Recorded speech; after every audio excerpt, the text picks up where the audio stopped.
Hi, everyone. This week I met with Scott Baker, the founder and president of 5 Generation Bakers. Scott is both a baker by name and a baker by trade. His flagship product, Lee Swirl Bread, has been a staple in the Pittsburgh, Pennsylvania area for decades. As the name says, there are 5 generations of baking history behind Scott's company. I don't want to spoil any part of his amazing story, but let's just say I have a lot of respect for Scott and his family and how they have worked so hard for the people in their community. We had the chance to do this interview in person at his facility in McKees Rocks, just north of downtown Pittsburgh. If you are enjoying the Food Industry Insider, please follow and subscribe to the podcast. You can also follow us on Facebook and Instagram. We would really appreciate a 5-star review on both Apple Podcast and Spotify. This is a great zero-cost way to support our show. Hi, Scott. I'm so glad that we're here. You invited us down here to your company, 5 Generation Bakers, and you are the president of the company. And we are so happy to hear about your company, hear the history, and just bring us all the way up to today. So I think the best way to start is tell us how you started this company. Sure, absolutely. And welcome to 5 Generation Bakers and McKees Rocks. Very proud of our business and the town that we're a part in. I've been involved in this community for decades, and I'm very blessed to be able to continue my family's legacy in the baking industry. 5 Generation Bakers is a literal term. I'm the 5th generation of my family in the business, at least in the United States. We have big family reunions every 5 years or so, and after I started my company, reunion probably about 10 years ago, started getting some oral history from a cousin who sadly just passed last month, Margie Baker, was kind of our family historian. And she's like, Scott, you know that we were bakers in Bad Orb, Germany, too. And I'm like, I assumed we were, but tell me more. And so my great-great-grandfather, Michael Becker, until he was 16 years old, grew up in Bad Orb, Germany, and had learned how to bake from his uncle, who had a bakery in this small village. At 16, he emigrated to the United States, hit Ellis Island, changed his name from Becker to Baker with the intent of being more American. He settled in the west end of Pittsburgh. Didn't know anybody, came here by himself. They speak English? He spoke English as a second language. German was his native language. He tried a couple of odd jobs, and then in 1875, he was, I believe, at that point about 24, 25 years old, was married, opened up a bakery at 25 Steuben Street. You go through the West End and you cross over the West End tunnel and you cross over the train tracks. Right about where the train tracks are on Steuben Street is where 25 Steuben Street would have been. He started the Michael A. Baker Bakery. It was a retail shop. He lived upstairs. And started having a family, and his business grew, and he started delivering door to door. Eventually, his sons started working for him when they're in their early teens, and when they were old enough to determine that was a career they wanted to take, they changed the name to the Michael A. Baker and Sons Bakery. They opened up a plant, a bigger plant, a little bit down the road on Sawmill Run Boulevard. And continue to grow. They became a very large wholesale bakery, one of the largest wholesale bakeries in Pennsylvania at the time.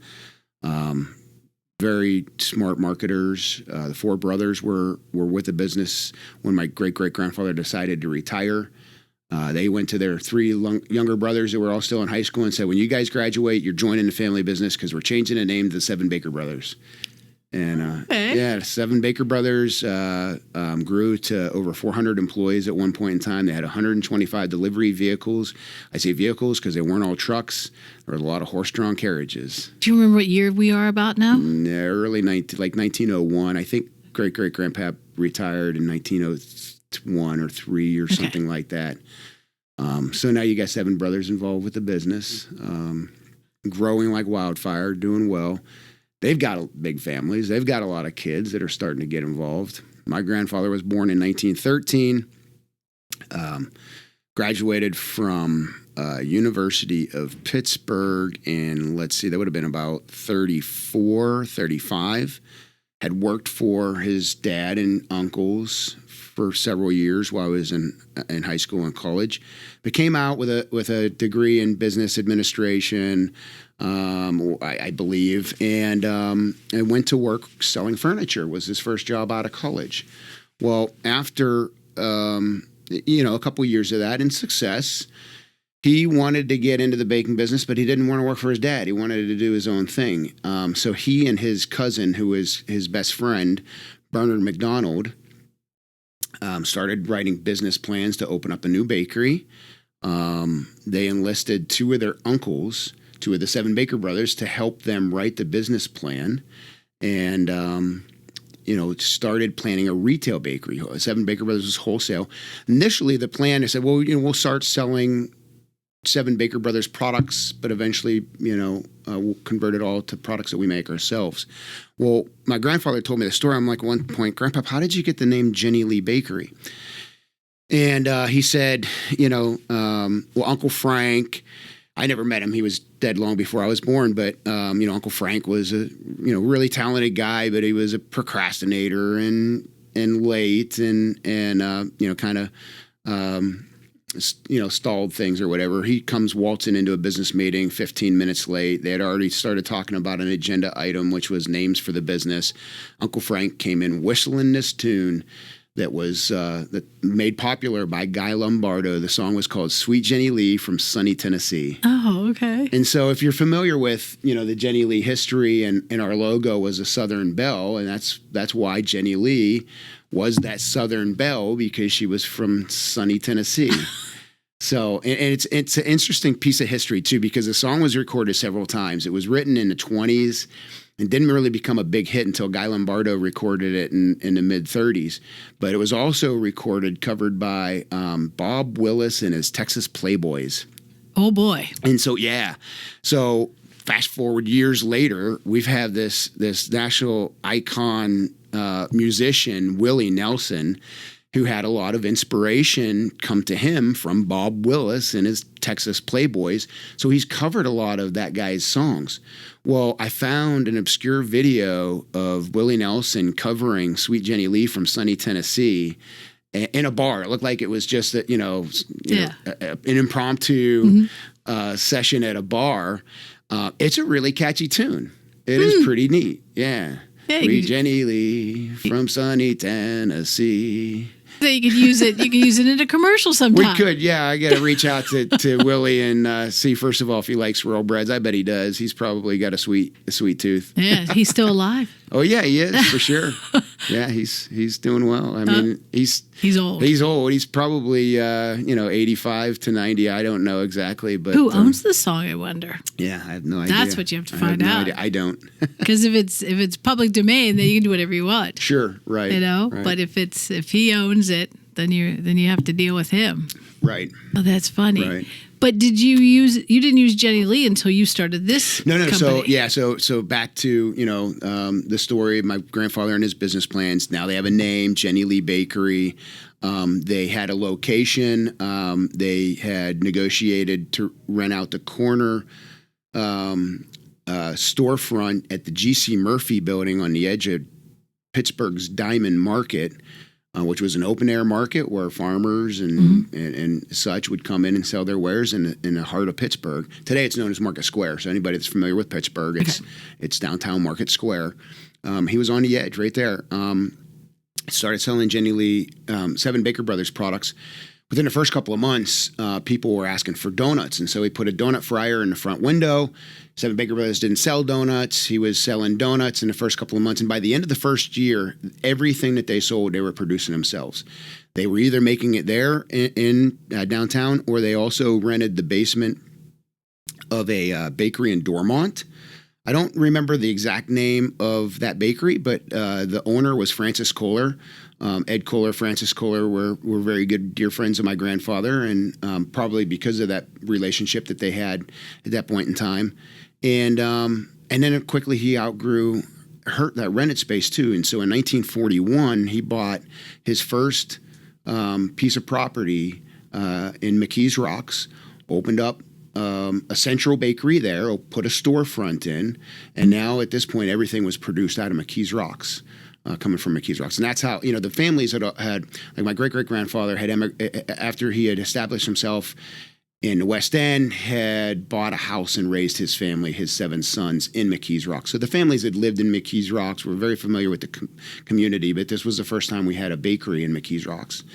It was funny because by the time I joined the business, there were 14 retail locations, and a lot of them had different numbers. So as they added a new location, that became number 2 or number 3 or so on and so forth. And by the time I joined the business, of course, Island Avenue was number 2, even though that's where we met everything. Market Square was number 1. It was our original location. So you had how many bakeries?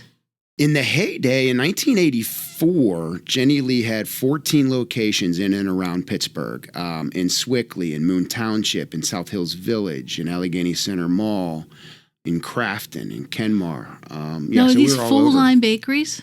They were full-line bakeries. You could walk in and order buns, cookies, donuts, cakes, pies, order a wedding cake, put a special order for, your baby's christening or whatever. A wedding cake? Full line, absolutely. Yeah, they did a lot of wedding cakes. And all these things were made in the back of the bakery? They were made, it was a huge facility. It was ultimately, my grandfather bought the building next to him, and then the building next to that, and the building next to that. So there was 4 buildings. You could see 4 distinct buildings from the outside, but when you walked into this facility, it felt like one and I was there for part of the expansion. As we needed more space, we'd knock a wall down and connect it to the next building, and then you had this big, open production area and donut room and ingredient storage and pan room and all these different spaces that were all interconnected. I know today, like if you go to a bakery, they buy bakery mixes, right. mix them, sure, and so it's freshly baked. Oh yeah, this is all scratch. But it's not scratch. No, today it's not scratch. So everything There's you still did. some very dedicated scratch bakers. I'm good friends with the owners of Bethel Bakery, and I would estimate that the vast majority, if not everything that they produce, is scratch baked. I know I can say the similar for Oakmont Bakery and Kretschmar's Bakery. Yeah. Now there are some things that they might, and I don't know this for those 3 in particular, but a lot of retail bakers will use, like you say, a donut mix. Yeah. They'll use a Dawn Raised A is is probably the number 1 donut mix in the world. Cake mixes, but then they make those donuts their own by the type of toppings that they use, or maybe you've got a mix, but you tweak it. Yeah. Add your signature secret ingredients. Yeah, you add buttermilk instead of milk. For sure, yeah. A little cinnamon, a little pinch of cinnamon in a cake mix. So yours at the time was a full-line bakery. Jenny Lee was full-line, scratch baked, scratch recipes bakery. A lot of the different locations would maybe decorate cakes on location, or even have ovens and bake off cookies and some signature things. It's so funny because yesterday I was working with my dad in production. We were making a special item for QVC, and it was limited quantity. So it was just he and I working together. And I said, what was that butter Danish coffee cake that Elsie Susko used to make? And so we started talking about it because we want to make this Danish butter coffee cake for QVC. Interestingly, the same day, 3 hours later, I get an email from Elsie's her granddaughter emailing me, hey, this one item I see is sold out on your website. I want to buy it for mom. My mom? Is it going to be available anytime soon? I said, Joy, it's so funny. We were just talking about your grandmother today, but I mean, Jenny Lee closed 15 years ago. Elsie, I'm sure she'd be 110 or 115 if she was alive today. But, and I only knew her when I was a little kid, but, those connections are still strong in there. Her granddaughter's reaching out, and so who has the recipe? Does she have it? We have it. Oh, you have it. Oh, yeah. We've got all our recipes. In the secret file. Yes. There you go. Right. All right. So what happened to the bakery? Yeah, so, Jenny Lee, in the mid-'80s, 14 locations. My grandfather at this point was retired. My dad and his 2 brothers were, Uncle Jim and Uncle Rich, were running Jenny Lee. And, the family structure, there was a lot of, the United States has always evolved, right? And in the 80s, there's a lot of different movements and changes in family structure and marketplaces. And Divorce is becoming more common and family structures are changing. Or, maybe in the 70s, you just saw one head of the household working. Well, now in the 80s, I don't want to sound like I'm insensitive, but women were liberated. That's the kind of conversations that were happening, right? Mm-hmm. And women went to work, rightly so. They've got as many creative and brilliant ideas as any smart guy I know, if not better. Mm-hmm. So, workplaces started to expand and evolve.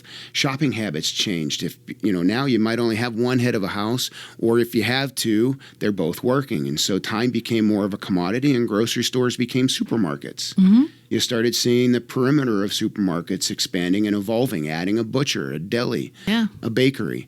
And so, my dad and his brothers, their strategy at that point in time was, let's not try to beat them, let's join them. They closed several of the lower performing retail locations and started selling Jenny Lee products, fresh products, in upwards of 20 local supermarkets. Okay. Shop and Saves, Foodlands, independent stores like that. And, my grandfather was always very adamant that you're either a retail baker or you're a wholesale baker. You can't be both. And there's a lot of challenges that operators need to focus on because you're trying to provide the same products, but now at a heavily discounted price so that your retail partners can make money as well. And so, they had a lot of learning curves, and they did good at it. Businesses continued to grow, but margins changed, and fortunes changed. And by the early to mid 90s, Jenny Lee had evolved in a way that it wasn't probably able to support three families like it had. And so, my dad and his brothers were looking to make a change. At this point in 92, I graduated from the American Institute of Baking with a degree in the science and technology of baking, and went back to Pitt to continue my degree in business administration. 94, I'd graduated, and so he and I started looking at maybe opening up our own bakery, a father and son endeavor or whatever. And ultimately, it turned out that his brothers they wanted to move on with their career. So why don't you buy us out at Jenny Lee? And he did that. So my mom and dad put together the financial package to buy out Uncle Rich and Uncle Jim. And by early 1994, my dad became the sole owner of Jenny Lee Bakery. At this point, I had graduated from Pitt. I joined him. It's funny. A lot of times I get asked, why'd you decide to go into baking? I mean, did your dad make you? Certainly not. My grandfather had 8 grandchildren. None of us were pressured to go into the business. We were all offered summer jobs and weekend jobs, and we all took them. All my cousins took summer jobs at Jenny Lee. It was a lot of fun. My first year of college, I went to Kent State. It was an experience. I wasn't much of a student. I was a social butterfly, and I liked going to school to see my friends, but that was about it. I went to Kent State and didn't get very good grades. Ultimately, my mom's like, I'm not paying out-of-state tuition for a 2.0, Scott. Come back in. But I was home on my first break from Kent. And I'm in Kmart, of all places. This was 1989, maybe 1990, maybe Thanksgiving in 1990. And the cashier, as I'm waiting in line to check out, was just miserable. She was bickering, complaining to her coworker. I can't believe they're going to make us work on Thanksgiving. All these years I worked for Kmart, I've never had to work on a holiday. And I get up in line and I'm like, I really feel for you. We work hard up to a holiday, but we never have to work a holidays. And she's like, oh yeah, where do you work? And I said, Jenny Lee Bakery. And she's like, oh my goodness, your buttercream icing is so good. And I felt the hairs go up on my arm. I'm like, I just turned this lady's day around. Yeah. By talking about Jenny Lee Bakery. And that was an epiphany to me. I'm like, at this point, I was studying education. I thought maybe I could be a teacher. I didn't know, but I knew right then and there that's what I wanted to do. And it changed. Made plans to go to baking school and get a degree. Changed from education to business, and the rest was history. Did you know there were baking science degrees out there you could have gone and? No. Yeah. I didn't. I talked to a cousin of mine. A cousin of mine owned Carnes Bakery. His name was John Pokel, a couple years older than me. So he was a descendant of one of the 7 Baker brothers as well. Different. And my great-grandfather was different than his great-grandfather. And Carnes was a descendant of the 7 Baker brothers, so part of that lineage. But, I sat down with him, and he told me how much he learned at AIB and what a powerful program it was. And so I applied. And I'll tell you, Maureen, I ultimately ended up graduating from Pitt with a 3.0, a B average, but AIB, I learned more in 16 weeks at AIB than I did 4 years at Pitt. And that's not a knock on Pitt. That's just what an incredible program. It was a residency program. Right. It was affiliated with Kansas State University. I lived in Manhattan, Kansas for a semester in Haymaker Hall. Yeah, but K-State is the biggest one with the bakery science. You can go bakery science, you can go grain science, you can go production, you can go R&D, you can go QA. Absolutely.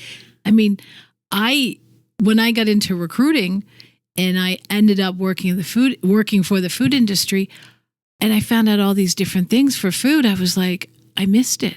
I already graduated from college. I'm not going to go back to college. Right. So I've lived vicariously through all of my candidates all these years. And I'm amazed at how many people I run into that accidentally got in the food industry. And when I find some that purposely did it, I'm always amazed, like, how did you know that they had a food science degree? How did you know they had a baking science? Right. So I wonder how different it would have been if someone had just steered you to go to the baking science instead of Pitt. You would have had baking science. You know what? I don't think I would have done well. That wasn't me. I mean, American Institute of Baking was hands-on. It was in laboratory. It was understanding the functionality of ingredients, learning, how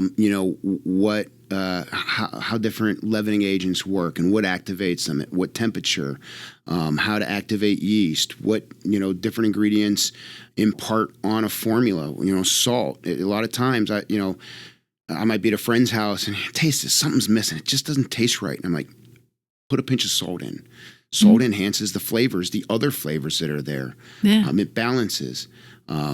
Sometimes I'll be at the oven and my production manager says, can you taste this and figure out what we did wrong? And I'm like, okay, you put double the enzymes in or you forgot the sugar. I mean, these things that we're learning by hands-on and testing day in and day out, that's the type of learner I was. And so being in a university setting to learn the science of grains, I would have been falling asleep in every class. Probably. Right. Yeah, because I run into people who say, oh, I make the best chocolate chip cookies. I don't put any vanilla in them. I'm like, no, vanilla's a flavor enhancer. It makes the chocolate taste better. Right. Or I'm on a salt-free diet, so I took all the salt out. I'm like, no, that's not the kind of salt they're talking about. Take it out on your diet. Right. And because and you can reduce salt and still have an effect. I know, but if you eliminate it altogether. Yeah, it's a nobody's going to like your cooking. I hate to tell you. Yeah, no one's going to like those cookies. Right. They think, well, they might be nice to you, and this is pretty good. Yeah, they're thinking, and they're thinking it's sweet, so it shouldn't have salt in it. I'm like, no, if it's sweet and you put salt in, it tastes sweeter.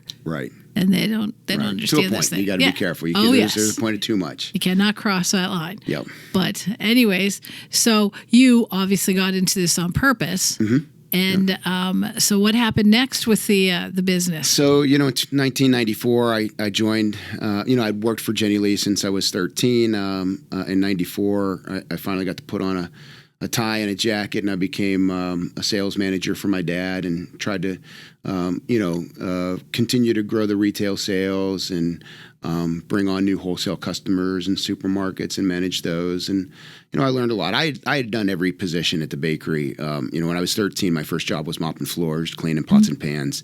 When I was 16, I was allowed to hit the bench. I loved it. And that's kind of where I fell in love. And even though I didn't think of it as a career at that age, I knew I was good at it.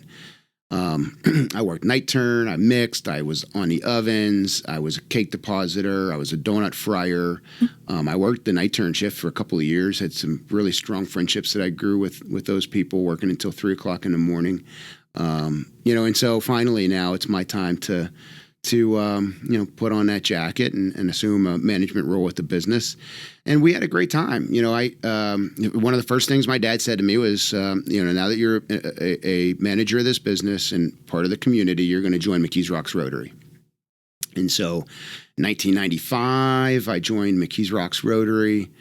And the blessing behind that was the fact that my grandfather was a member of McKees Rocks Rotary, and so I got to have lunch with him every week. Oh, wonderful. For learning about Rotary and how to help the community, but also extra time to sit with my grandfather and learn things from him that, I maybe when I was younger didn't pay attention to or just didn't have the opportunity. And so it was, really a blessing to have that opportunity. But, growing the business, learning how to run a business, learning the financial side of it.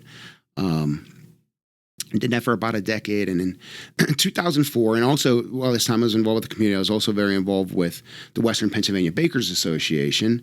Served as president of the organization. You can see one of my gavels up there. But I also started to learn more about the industry. I was nominated to the Retailer Bakery Association board, and I served on that board during this time as well. And I found out retail bakeries are dinosaurs. We're dying. When I was first handed a list of the bakery members in the mid-'90s, there were over 100 Western Pennsylvania bakers. And by the turn of the century, 2000, there might have been 35 left. It was a major exodus of retail bakeries in the region. And so, I'm looking at it. I want to be progressive, and how do we stay ahead of this? How do we avoid going extinct? And so in 2004, I convinced my dad that we couldn't just be a retail bakery and a wholesale bakery. We also had to be a commercial bakery. And so I developed a production process to take the cinnamon swirl bread that now 5 Generation Bakers is so famous for. I mean, we made it when I was on a night turn production crew, we divided a piece of dough by hand, scaled it, let it proof, ran it through a sheeter with 144 pieces of dough, filled the bench. We would egg wash, sprinkle cinnamon sugar on it, roll it up by hand, put it in a pan. It would take 4 bakers about an hour to do 144 loaves. Well, we took a standard bakery production table and added some roll winders and some custom parts to it, and we're able to automate the sheeting, cinnamon application, rolling of that dough to where we were able to produce 4 times as many with 3 bakers instead of 4 bakers. So it just became much more efficient. And we sought some business. We were able to private label this bread for Giant Eagle back then. We got onto King's Family Restaurant's menu. And so we started a new segment of our, the business that had some legs and some real potential to grow it down the road. We're doing that. We're still maintaining our retail stores, our wholesale business. And in Thanksgiving Day in 2006, I'm married now in 2006, I had a 3-year-old son. I live up in Zillionople, 30 miles north of McKees Rocks. I get a phone call. Scott, you got to get down here right away. This is Thanksgiving Day. You got to get down here right away. The bakery's on fire. Yeah. No. Yeah. It was a tough day. A complete loss. Bakery. It was nearly burnt to the ground. The fire started in a oscillating fan that was whatever inadvertently left running and fell and shorted out.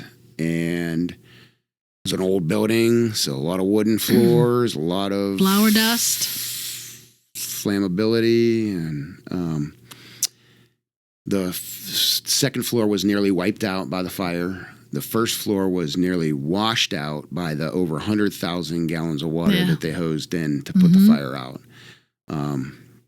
Shut the business down from Thanksgiving Day until a week before Easter in April of 2007.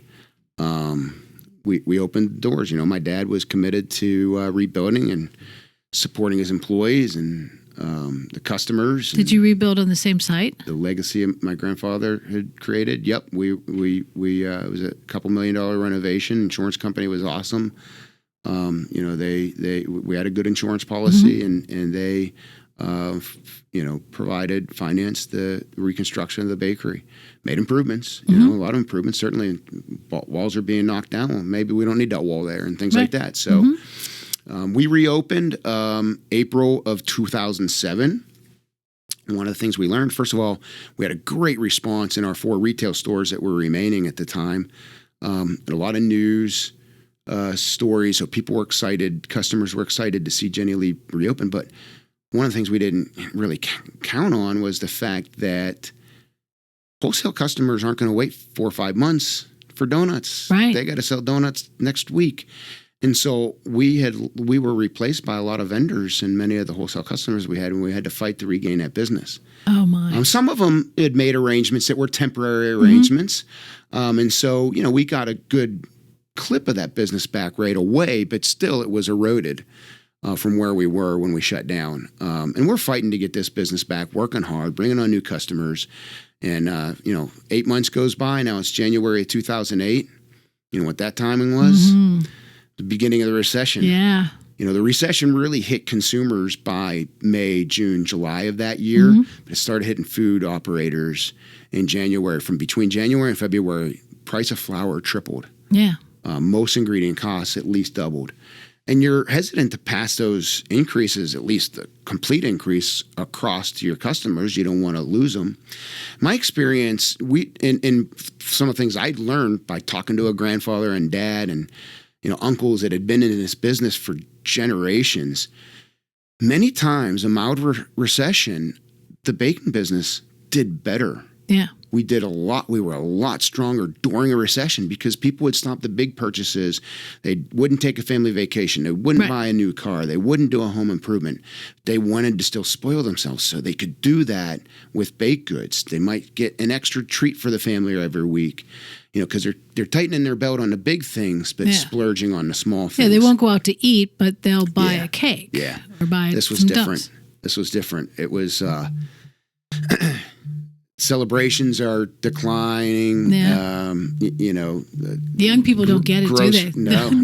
If they were just kids in 2008, they don't understand. Not at all. We're feeling like whiplash right now. Right. Yeah. I feel like it's happening Grocery all over. lists were slashed, and so by August of 2008, it was just too much of a struggle for my parents to hang on, and they made a decision to hang it up and retire. And you look back and maybe hindsight, it's always 20/20, and maybe they should have just taken the insurance proceeds and retired a year and a half sooner. You could second guess, maybe not. But again, I'm sure my dad never questions himself. He was dedicated. He was committed. And loyal to those employees. But we made the announcement we're closing at the end of a week. I forget the exact date. It was August 16th or something like that. The very last day we were open, I get to the bakery about a half an hour to an hour before the doors were going to be unlocked. There were a line of people 3 blocks long. And I was, I'm thinking, where the heck have you guys been? Yeah. If we had this type of support, we wouldn't have to close the doors. Right. On the other hand, I was moved. I was so moved that so many people came out to, bid us farewell. And ultimately that was the emotion that just overcame. I was so touched. And that was, let's see, so it's been more than 15 years now that Jenny Lee Bakery is closed. I still get a couple emails every single week. When are you going to start making Jenny Lee buttercream cakes again? Yeah. Can I get the donut recipe since you're not making donuts anymore? Oh my. Yeah. The number one cookie people ask for, and this is for this one girl. I won't name her just because she'd probably be embarrassed. But she a couple times a year, I go, Scott, you gotta give me that recipe for chocolates. The chocolate drop cookie we used to make. Do you ever give your recipes out? No, I don't. I did in this case. I gave her the recipe. She's like, what are you? I gave her the recipe the way it was in the book. 100 pounds of flour, 50 pounds of fudge. She's like, what am I supposed to do with this? Well, I'm like, break it down. So I'm not going to do the work for you, but here you go. That's not going to work. It's never going to work. No, but she got the recipe. No, you know what? I get the request all the time. There's too many things that I might still commercialize one day that I just don't know what I'm going to do. I do think that at some point I'm going to write a book. It's going to be a recipe book. Hopefully have a lot of stories about Jenny Lee. hopefully have stories about the people that worked for Jenny Lee and did different things and how we did things. And I think on one page I'll have the bakery formula, and then I'll break it down for a kitchen recipe. I don't know. That's just an idea I have. Yeah. We'll see. Okay. And then, so after you closed down, what year was it? 2009? Yeah. So August of 2008, I find myself unemployed for the first time in my life. Burnout, pissed off, frustrated, and still coming into McKees Rocks 5 days a week. Jenny Lee was in almost a 70-year-old business in a 100-year-old building with 34,000 square feet. And, I told you my great-grandfather emigrated from Germany. We're Germans. And if you know anything about Germans, we're pack rats. Yeah. My dad, my grandfather, I don't think they threw a thing away. So I'm going into the bakery every day to help my dad liquidate, take inventory of all everything we have. I'm finding artifacts from Seven Baker Brothers, payroll records from Jenny Lee from the 30s and 40s. I'm opening up, we're going through thousands of chocolate molds that hadn't seen a light of day in years and now are antiques. I'm going through, I open up some this file box that probably had not seen a light of day in 40 years. My grandfather's handwriting. I knew his handwriting very well. He wrote me lots of notes over the years. I open it up and it's newspaper clippings, and I'm sitting there reading through this and that, and just But none of this burned in the fire? Well, it was amazing because the second floor, there was a lot of things that were lost in the fire. Okay. There are a ton of things that were lost in the fire. There were some really important artifacts that the fire washed through from the candy room through the offices. And there was this one closet that my grandfather had all these file boxes in that somehow the fire didn't touch. And I don't know if there was asbestos in the drywall or whatever. Oh, okay. But this one room had a lot of these boxes saved. And this was a couple months had gone by now at this point. It's probably December of 2008. I'm not as bitter as I was. The anger had subsided. And I had a job offer at this point too. And I'm contemplating that. And I'm looking at these newspaper articles over the 6-7 decades that Jenny Lee existed.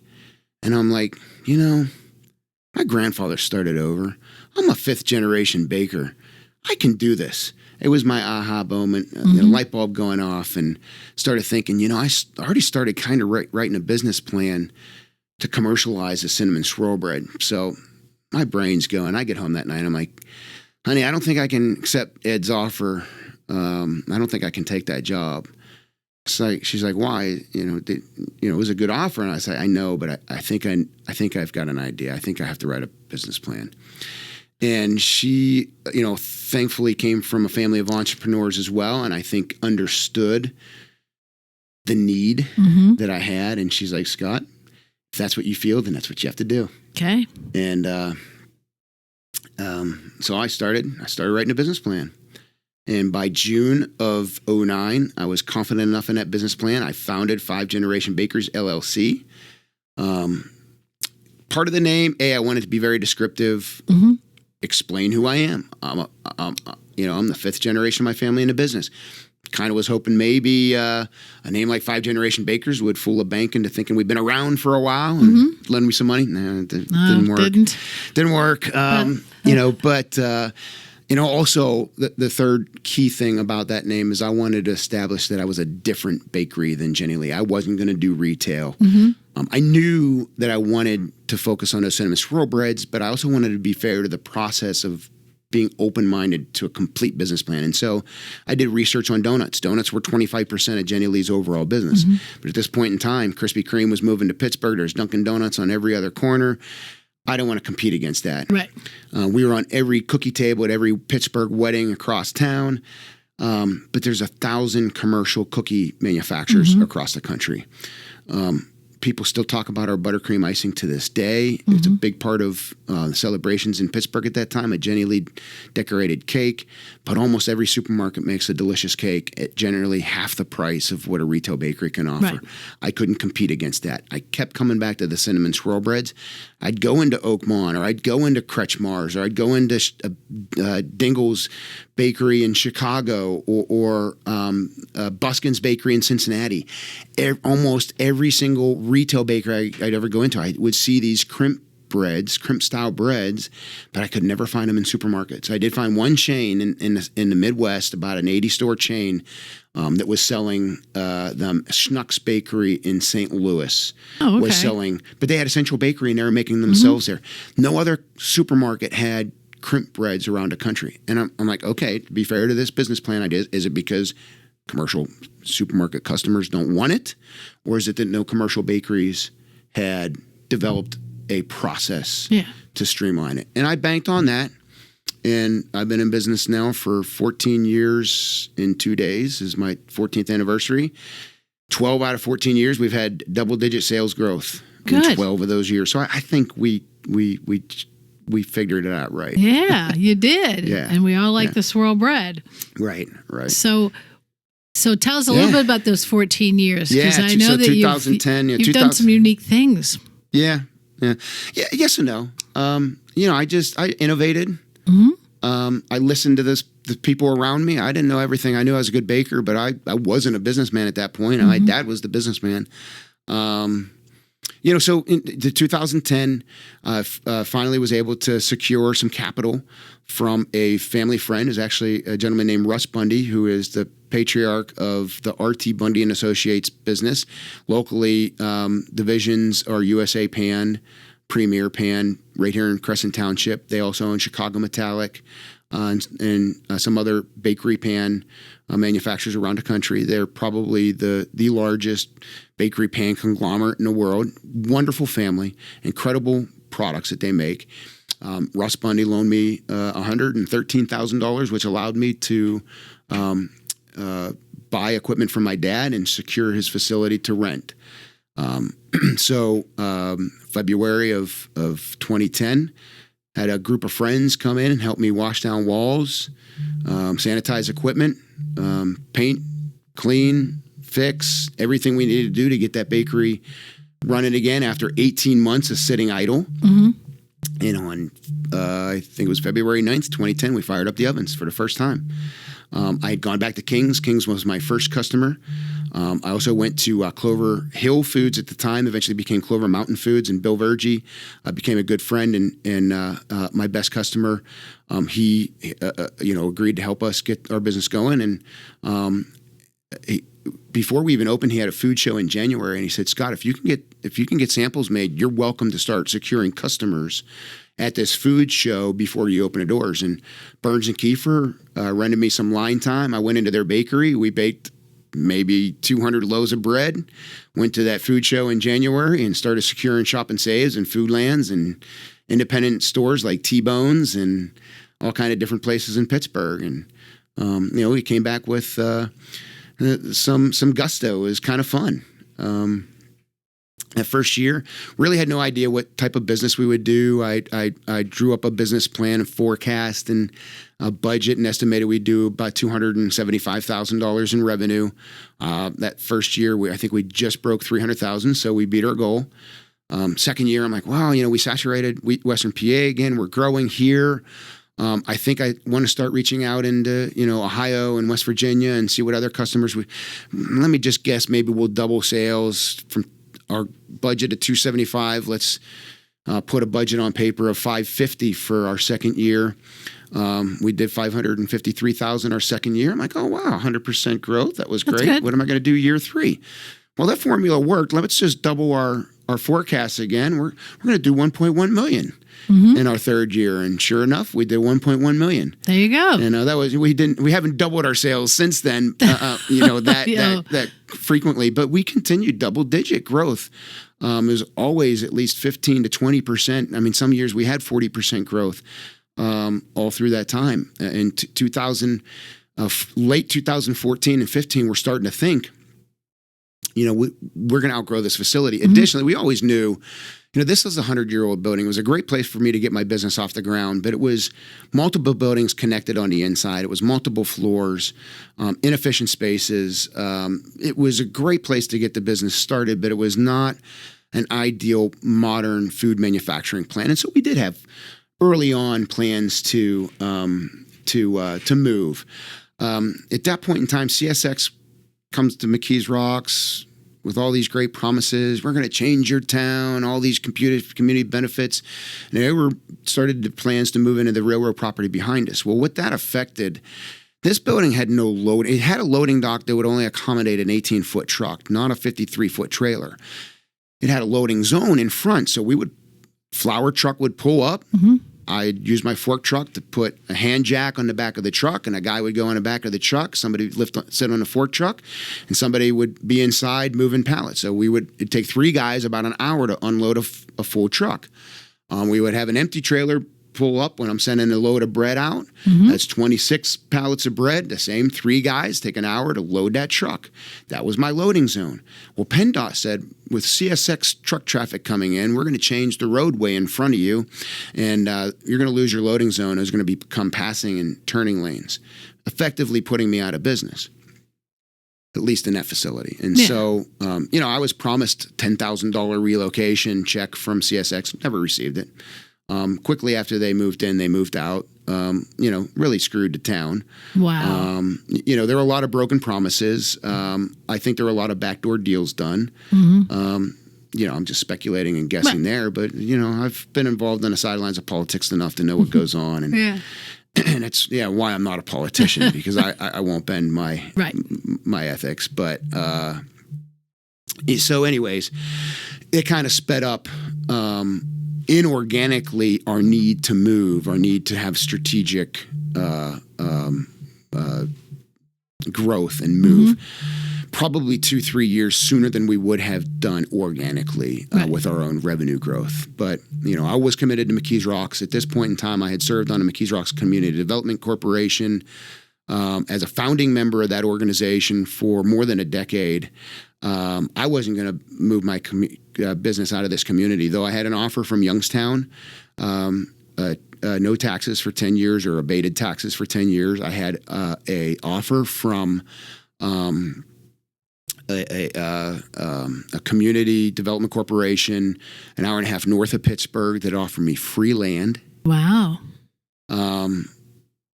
McKees Rocks Community Development Corporation, Allegheny County, and the state had said, well, if you stay in McKees Rocks, we will try to work on a neighborhood assistance tax credit program for you. So, it wasn't a guarantee, but it was a promise to help. And again, despite those other offers in other communities, I wasn't moving my business. I did have to explore and see what those offers are. We looked at 25, 26 different buildings in McKees Rocks, Stowe Township. We could not find something that was either the right size, we couldn't find anything suitable for food manufacturing. Things were too big, too small, couldn't accommodate 53-foot trailers, too much residential traffic. I was banging my head against the wall, and we were just unfortunate to find anything that was within our budget and suitable for modern food manufacturing. At this point in time, the URA comes to me, who works for the city of Pittsburgh, and says, over in Ingram, which is part of the city of Pittsburgh, we've got a development over there. It was a former housing development, but they wanted to convert it into a industrial park. Okay. And they wanted me to be an anchor tenant. And so we actually started looking at that. That it would have sucked because the tax dollars would have moved out of McKees Rocks, but at least I could have still stayed within a mile. I could have kept all the employees. I could still employ McKees Rocks people when all of a sudden a real estate friend of mine who's actually had helped me secure, my lease and ability to stay in my dad's old building, said, Scott, Aldi's just bought Bottom Dollar out on Island Avenue, so that building is vacant. I want to get that. I want to get a sales agreement on it, but I think it'd be great for you. He showed me the blueprints I'm looking at. I said, Craig, this is 18,000 square feet. I'm looking for 27,000 square feet. I don't think it's going to work for me. A couple weeks later, he's like, Scott, can you come and meet me? Craig, I don't have time to come and take a look at the property. That's not going to work for me. He's like, Scott, as a favor to a friend, would you come and at least act interested in this so I can get the sales agreement on it? Like, Craig, yes, for you, for a friend, I'll come. So I'm sitting in the parking lot, and he pulls up. He's like, remember, act interested. Real estate agent shows up. We go inside, and it hit me. I'm like looking at this beautiful building. I'm like, oh my God, this is perfect. I can see mezzanine offices over here. We can put our ovens right here. We put a little storefront. And I'm sure in Craig's mind, he's like, Scott, tone it down. I just, I don't want you to oversell it. But I was legitimately super stoked about this. And at that point forward, he helped me get the property. It was a done deal. We knew we were moving on that. I think Aldi's was happy to sell it to me because, they had bought. They didn't want to see another supermarket move in close to them. So, for a bakery manufacturer to move in was kind of a win-win-win for... and they have great loading docks and great parking. Absolutely. Yeah, this building, for 50 years, it was a food land where we are. Mm-hmm. Bottom dollar bought out the food land. They knocked it down and built a modern facility. Yes. It was completed in 2012. It operated for less than 2 years before the merger or acquisition by Aldi's happened. And so... here in 2015, September that year, Huntington backed me with an SBA loan. We buy the building and begin in September. December, we broke a hole in a wall and started our renovations. It was perfect. It was already developed and designed for food distribution. It had a lot of... we had hired a company called the Austin Company out of Cleveland that they do a lot of different developments, but they really specialize in snack food and bakery developments. And they hire civil engineers that understand food manufacturing layouts. Right. It's different than, widget layouts. If you're building a car axle, you don't, where to put sanitary sewers and things like that. It makes a lot of sense to design things differently when you're talking about food and food safety. Right. And so they helped me with the blueprints and the engineering drawings. Fantastic company to work with. And, we come into this building and it was a blank canvas. Mm-hmm. It was one of the most fun projects I ever got to work on. I sat down every day working with Eric Bachmueller to develop the layout, the process flow of this bakery. Well, as a supermarket, they had small freezers, small refrigerator. Mm-hmm. Our products are distributed frozen. We needed a 2,000 square foot freezer. That was the biggest part of our expansion. It was about $500,000 to add this freezer. But it's everything that we need. We added offices in, we put in this just incredible HVAC system to supply recovery air for our ovens, that makes them operate more efficiently than, by having this blank. It was almost like it was a shell. It was a perfect shell to just come and design. It had already been designed for food, so it had the main things that we needed, but then we were able to add in the extras that made it 5-generation bakers and made it perfect for producing Lee Swirl Bread. Yeah, and it also looks good in the neighborhood. You didn't suddenly knock down houses to build something. Oh, and if I had a nickel every time somebody said, you know how good our neighborhood smells now that you're here? Yeah. I would have at least 100 nickels. I've heard it many times. There you go. Well, the one thing we haven't talked about, I want to touch on, is how do you make the swirl bread? Walk us through making that swirl bread. We don't make it. We've got elves that come in the middle of the night. So, and first of all, when I was in that old facility, I wanted to be very strict to my business plan and to my product line. I only made swirl breads. I didn't make anything else. Okay. Nothing else. We still had cake depositing equipment. We had a donut fryer. We had other equipment, and people would call me up and say, "Hey, now that you're back in business, can you make, this sheet cake?" I'm like, "I don't want to make a sheet cake." "Oh, you can make good money on it." I'm like, "I don't want to make it." And then I'd hang up the phone and I would call up a buddy that sold used bakery equipment. I'm like, "You need to help me unload this cake depositor so that I'm not tempted to make these cakes for this guy. I don't want to make them. I want to be very strict." Donut fryer, actually rented out to a guy that came in. He made potato chips on it. I at least got income off it, but I wasn't making anything on it. I rented out to another bakery that wanted to do punchkis, but didn't have their own donut fryer, but they wanted to make their own punchkis. So they would come in and rent the fryer from us. So we found ways to earn income from the equipment we weren't using, but I stayed very strict. Now we move in 2016, May of that year is when we cut the ribbon on this new facility. It was... frankly, it was smaller in square footage than the old building, but I estimate I can get 5 times the volume out of here because of the efficiency, the process flow, the layout, and the equipment investments that we made. And so I've got to grow. I got to continue to grow rapidly in order to be able to pay my mortgage. Right. So at that point in time, we decided to diversify. So we come in. How do we make cinnamon swirl bread? We're small batch. It's still an old world, labor intensive process. While there are parts of the process that are automated, the sheeting of the dough on a Rondo production table, we still pick up and weigh every single loaf by hand, place it into that crimp pan. The bread comes out of the oven because it's a 2-piece pan. It takes 2 people to unload the bread from the pans, put it onto cooling racks. The butter and sugar process, I've had various quotes on automating that part of the process to get a piece of equipment that might be able to give instead of a butter bath, maybe give a butter shower. Yeah, butter spray. Yeah, right. I would call it a shower, yeah. But whatever. And then toss the cinnamon sugar on it. Could automate that. But I've gotten upwards of $300,000 to $400,000 to develop that piece of equipment for me because it doesn't exist. And so right now we're still doing that by hand, literally by hand. Goes through a slicer. It is on a conveyor that passes it through the slicing blades, and then by hand that bread is gently placed into bags. It goes through another conveyor, an automatic clipper closes the bag, and then it goes through metal detection as part of our hazard and critical control point process, and then it's boxed, palletized, and goes into the freezer. But we've really expanded. We diversified the product line out of necessity to continue double-digit growth. We co-pack for other brands. We make different shape breads, not just the crimp breads. We also do traditional loaf pan breads now.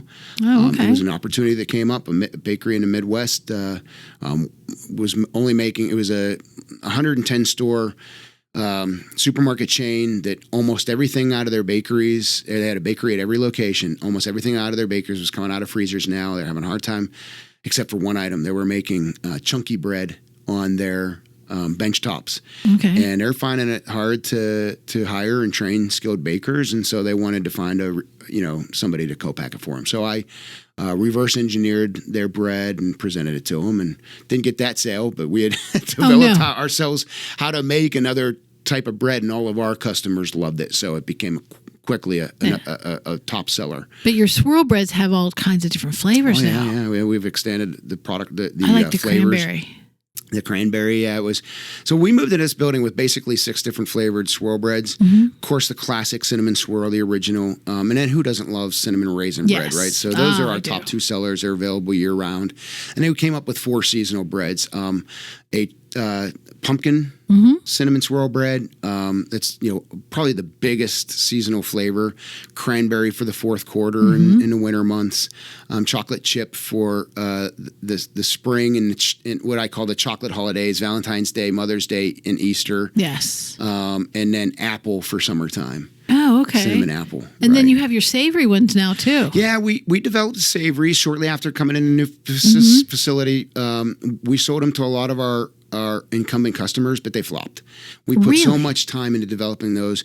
What we learned is by the time they hit market, it took us a while to really convince the supermarket shopper what a crimped style cinnamon swirl bread was. Okay. If they were retail bakery shoppers, they knew, and there were a lot of them that did shop at a retail bakery for special occasions, so they at least had some familiarity of what this bread was. But all of a sudden, we make these savory breads.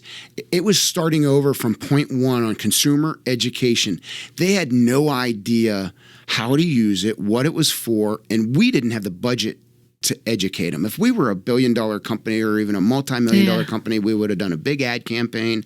We would have had in-store demos. We didn't have that type of budget to put behind it. We did have a couple small operators that also used it in their hot deli to make grilled cheese sandwiches. Yeah. One made these handheld pizzas, mini pizzas with it. Those bakeries where it was featured in the hot deli, they did phenomenal. They sold really well with it. Yeah, just make a sandwich with it. It's wonderful. Right. Oh yeah, they're so flavorful. Yeah. But yeah, that's kind of why it flopped. But it was a big learn. I mean, to me, it wasn't a failure. Yeah. It was a great learning opportunity for us in R&D and bringing new products to market. Okay. All right. So So, that gets us into 2018. We half of the year 2016 in a new facility, end of year double-digit sales growth. 2017, end of year with double-digit sales growth, and we're keeping up with the SBA commitments and keeping up with our mortgage and our expansion expectations. And 2018, halfway through the year, we're well on our way to another double-digit sales growth. And a little bit halfway through the year, I get a call. We provide a product. It was a component for a finished product. Mm-hmm. So we were more of an ingredient supplier than a bread baker for this company. And then they resold that finished product to a large retailer. Okay. North of 800 locations. Big business. We knew it was a concentrated risk. We accepted that risk. It was 40% of my business. One customer, one product line. And we always expected that this menu would change one day because menus are fluid. They evolve, sure. Right. But billion-dollar companies do not turn on a dime. We always assumed that we would have strategic information shared with us. Mm-hmm. We didn't. I get a call one day. Hey, Scott, that truck of bread we're picking up Monday, yeah, it's the last one. XYZ is going in another direction. And now this is a bread that they put in a sandwich that they sold. It was used as a component for a menu item. Yeah, so they used they made a sandwich. Yeah, made a sandwich. So they were selling. So they decided not to use that bread anymore in their sandwich. Use that bread. So they were changing to a different type of sandwich. Mm-hmm. It was a waffle. Okay. They were trying to capture in 2018, if you remember, the rage was chicken and waffle, so they wanted a waffle chicken sandwich. Yeah, I gotcha. You're not going to replace a croissant. You're not going to replace a bagel. You're not going to replace an English muffin. What are you going to replace a waffle with a waffle? Yeah. Cinnamon swirl bread. Yeah. Right? It's the closest thing. I get it. I understood. But it was a death nail to me. And I pled my case. We got a couple more months of accelerated, or last remnants of business out of it. So it kind of saved 2018. We didn't end the year double-digit sales growth. We ended the first time I ever had a decline in revenue. It was about a 10% drop in revenue in 2018. And I was always transparent. I've had people come and ask me, "Can you pay me under the table?" No, I don't. First of all, I'm not a cash business. I don't have cash to pay you under the table. But I don't want to have a chance of my books being audited, and I just want to run my business the right way so I can sleep at night. I got nothing to worry about. I've always been transparent. When that customer called me up and said I was losing that chunk of business, I called my banker and said, "Look, I don't know what's going to happen next. I think I can recover that top line. It's going to take me a while." And so my bank and the SBA were always aligned with what was going on. Mm-hmm. We end 2018. When we lost that business, I lost 40% of my business. I had to lay off 40% of my crew. And I sat with every single employee, started with the ones that were affected by a layoff, one-on-one between me and them, and then the my HR director sat in the room with us as well. And I delivered the news and explained the situation. And there were a lot of tears on both sides of the table, and everybody understood, and everybody, there was no anger or anything like that. It was a tough emotional day. It was probably the most difficult emotional day I've ever had in my life, truthfully. Yeah. And then, after that went through, then I think the rest of the team, I brought them all together as a group and explained what happened and said, if you're here, it's because, your job is still intact and this and that. So then the next day, I had a key management team of 8 people. I bring them into a round table, and I guarantee you, a lot of those people probably thought, okay, here comes 40% of the key management teams getting cut. And remember, we had just all these years of supersonic growth and great big plans to turn this business into, a game changer. I believe that. Mm-hmm. And it wasn't just my vision. At this point, my quality assurance officer, she was equally as instrumental in developing this place, the blueprints, and working with the Austin company as I was. I mean, we did this together. And so I sat around a table and I said, look, I think we can recover the top line. It's going to be a lot of hard work. I think that I can't do it without you. And so I could be laying off 40% of you, but what I'm going to ask you instead is that if everybody takes a 25% pay cut around this table, we can get this done. Not a single person refused. Every single person agreed, took the pay cut, stayed with the team, and rolled up their sleeves and went to work and worked harder. Wow. And so this is 2019, beginning of the year. I'm also lining up some working capital. I work with a local capital provider, Bridgeway Capital. They got a specific mission to help manufacturers in Allegheny County. I get to the 11th hour with them. We've got there's 3 signatures required to sign off on the loan.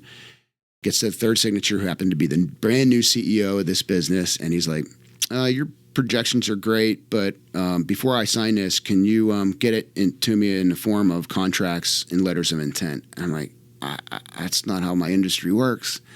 I can't get a contract for at-will purchasing of bread. I can't go to this category buyer at Giant Eagle and say, can you give me a letter of intent? I know we're going forward with this business that we're developing together, but I need a letter of intent. Her response would be, are you in trouble, Scott? I got to rethink this deal. I would have lost those projections. And so he didn't rescind the deal, but he said, when you have letters of intent, come back to me. Well, and March comes, April comes, I need capital. My revenues are 40%. I go to a merchant cash advance, save the business. It was expensive, and it became a daily factor. And by June of that year, I needed a second one. And by August of that year, I needed a third one. And now August and September, I can't afford the daily withdrawals from my account anymore.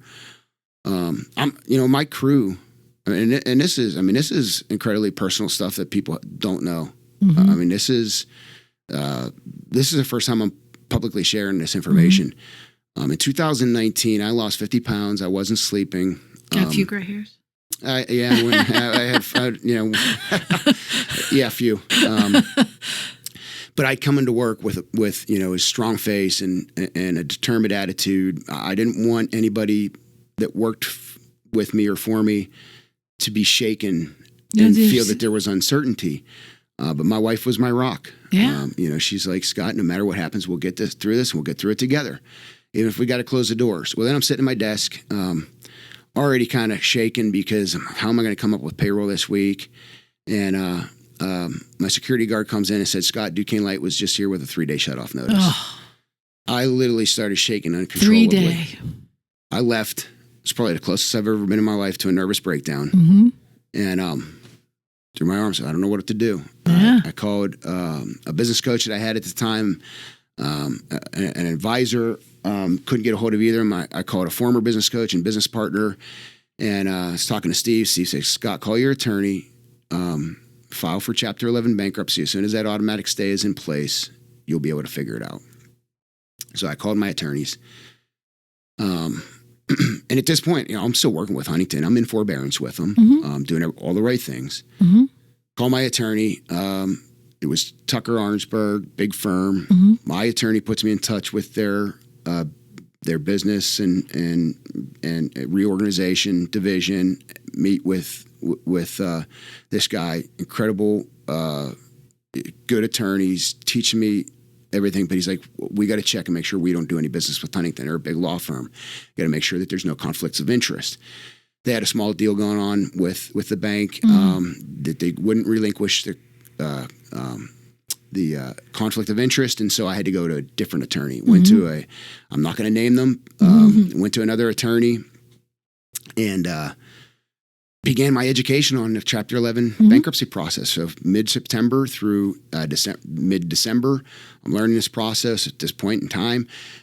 The automatic stay. We didn't file for Chapter 11 because the intent to file, I couldn't talk directly with my banker anymore. Our conversations were through attorneys. Right. The daily withdrawals from the merchant cash advance were, we moved our business banking to another bank. So that was discontinued. We now had cash flow to operate the business. Okay. And I'd paid the attorney and the financial advisor that he recommended probably $60,000 over those 3 months when I have no money to do it. And throughout the year, the merchant cash advances are one thing, but I borrowed over almost $200,000 from my brother. I borrowed almost $200,000 from other friends and family in $10,000 increments. I cashed out my retirement. almost $200,000. We had, not quite $100,000 saved up for my high school age son's college education. Put that into business. We put everything we had into the business. It wasn't just that I was borrowing money. We were all in personally. Yeah. Everything.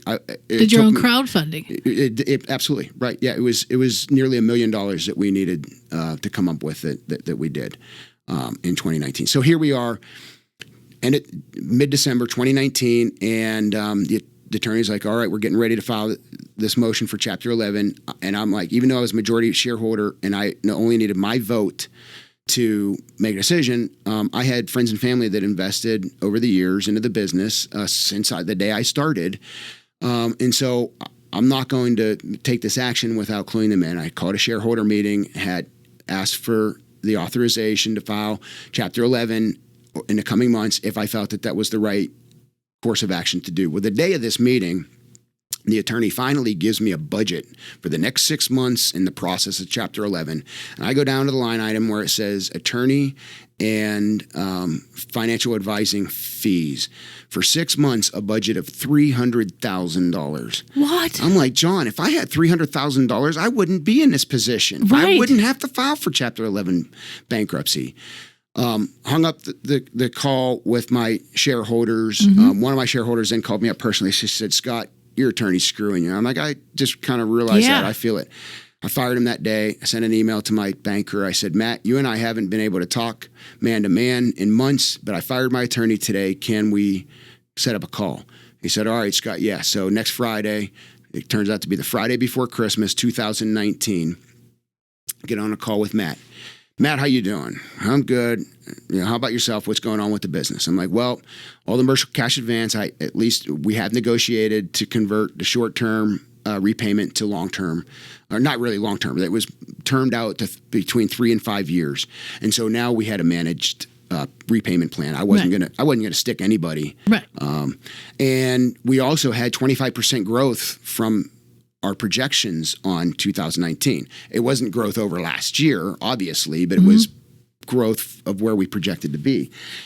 So I said, Matt, with this growth, with the MCAs coming to the table, would Huntington Bank be willing to restructure this loan? And he said, Scott, I think we've been down the road too far in delinquency. I don't think I could get that done. I said, I understand, Matt, but that puts me on a short spectrum, and here's where I think I am. I can either hand you the keys and help you liquidate this place, or I'm pretty confident I could find a real estate investor that would come and buy the building in short sale to the bank, and the SBA would be a far better deal than liquidation. And Matt's like, I can't make any promises, but if you can find that deal, bring it to me. And oh, by the way, it's about 90 days before you lock your doors. So, Huntington Bank was awesome. They had worked with me. They had given me this asset, this guy in their bank to try to work out the issues. And I was doing everything I could to at least honor the deal that we had made with the bank in the best way possible that I was in position to do. In 30 days, I had a real estate investor. We made an offer to the bank. The bank accepted. So now we're at the end of January. Repackage this offer so we can present it to the SBA.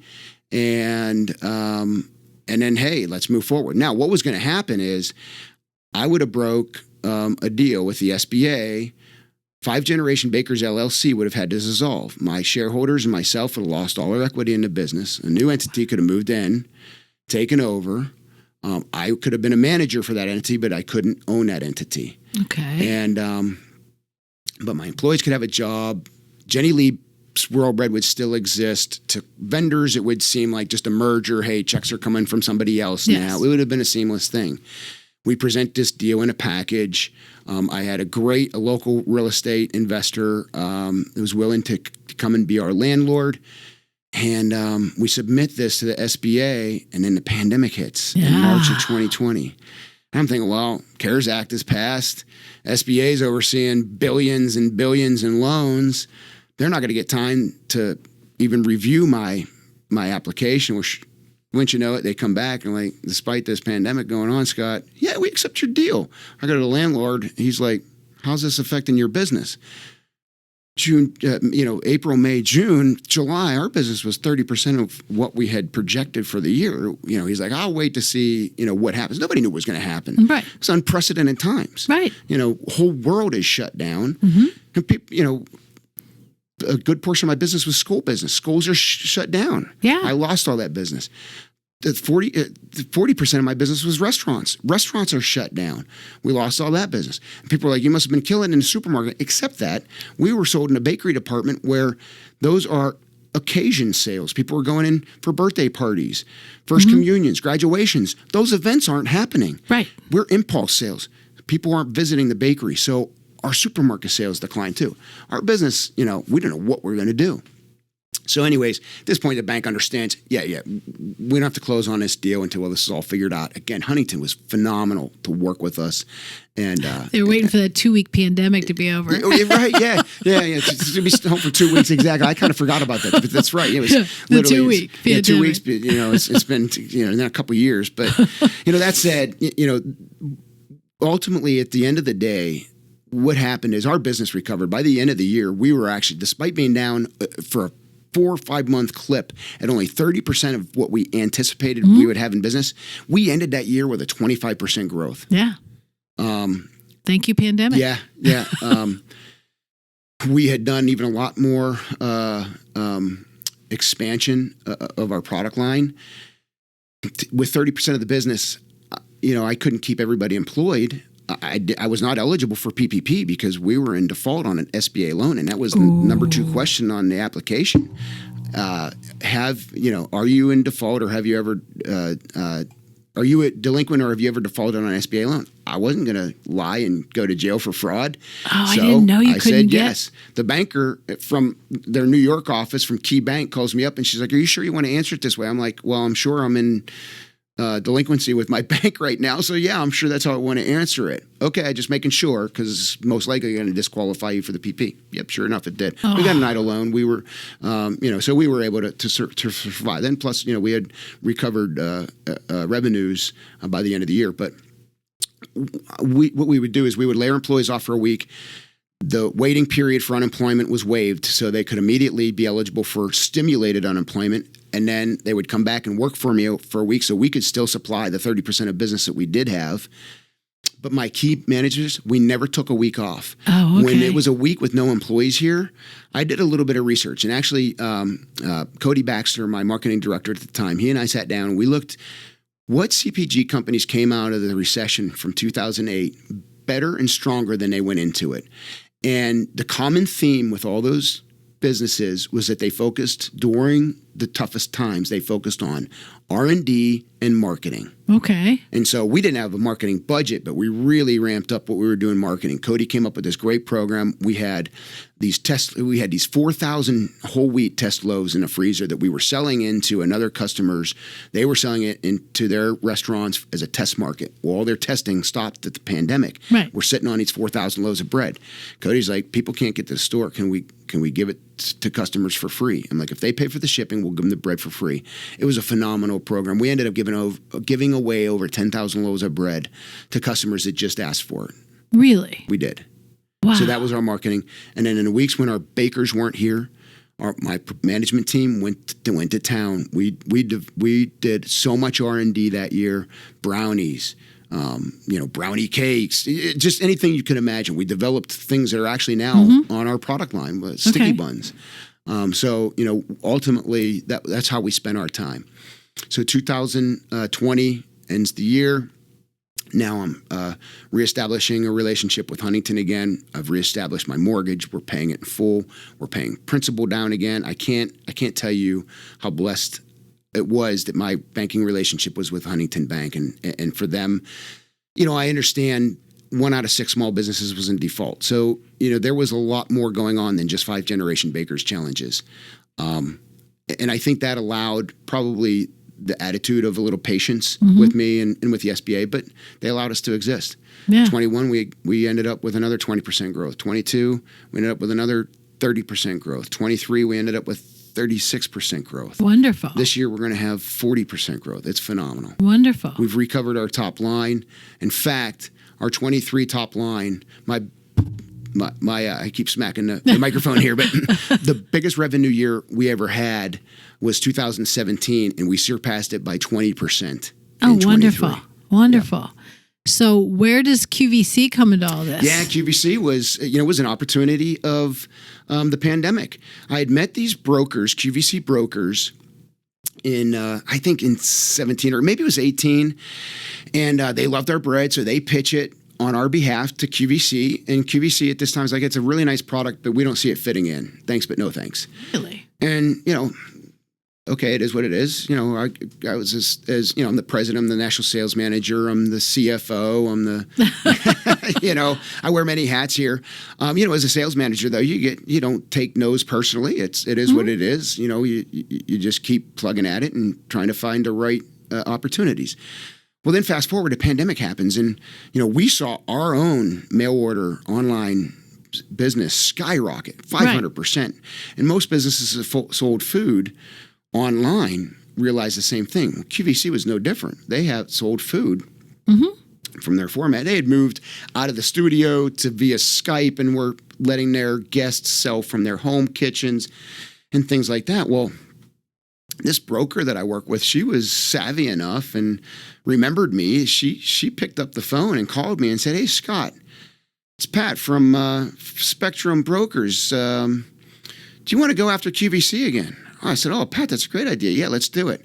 And so she presented the bread again, and this time they're like, "Yeah, we love it. All right. Come on in." So this was probably in April. It took maybe May. It took maybe May or June. We actually got the approval that they wanted to add us to their lineup. I get on QVC for the first time in November of 2020. It took about 6 months to test my Skype connection. There was some training classes to help me understand how to be an effective host and follow their guidelines and policies and so on. So you did it on Skype, not in. You didn't go to their studio yet, right? Yeah. And so the first time, I'm like, dang it, I don't get to go in studio and experience the environment, the excitement of being under the cameras and engaging with the host on stage.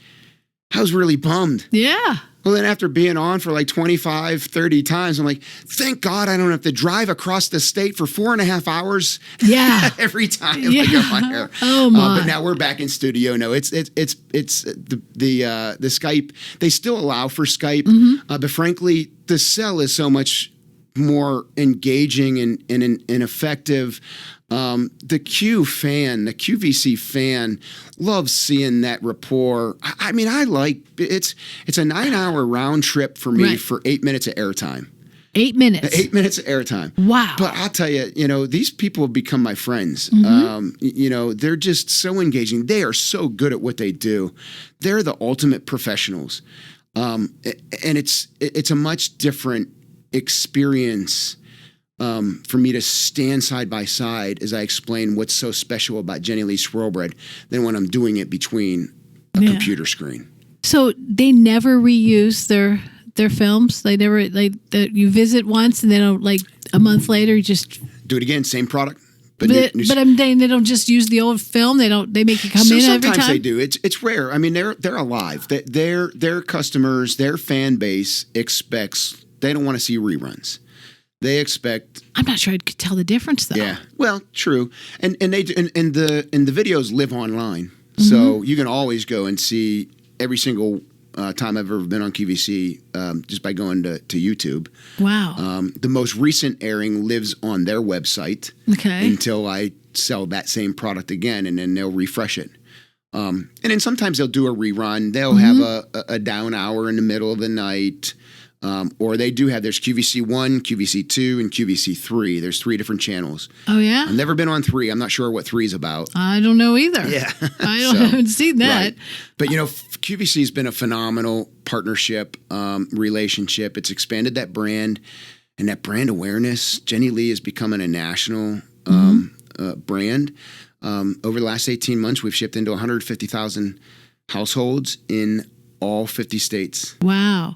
So, then you get to demonstrate it. So all that learning curve you think some people need. Well, yeah, that's where the savory breads have done really well because I can show you how to use it. Yeah, and I think that I think of Swirl Bread.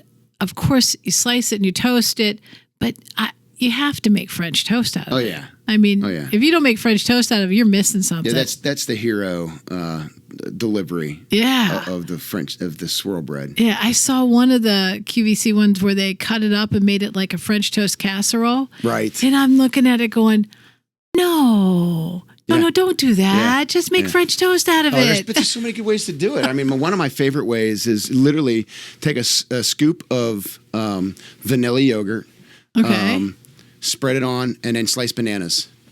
Okay. And you have a fresh slice of bread. It doesn't even need to be toasted.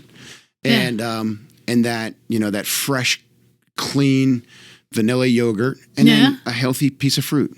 All right. Right. Yeah. But I do like that. I watched some of the different recipes, and I thought this is the way to sell it because people will go, well, I can't make that sandwich unless I buy the bread. Right. You know, right. I can't make that French toast unless I buy the bread. Well, you can't beat after Thanksgiving or Easter when you got ham, thick cut ham. Take our cinnamon raisin bread, spread a little Hellman's mayonnaise, not Miracle Whip. That's not. I'm sorry, I like Miracle Whip. Okay, well, you can use Miracle Whip. I use Hellman. I know some people use Dukes.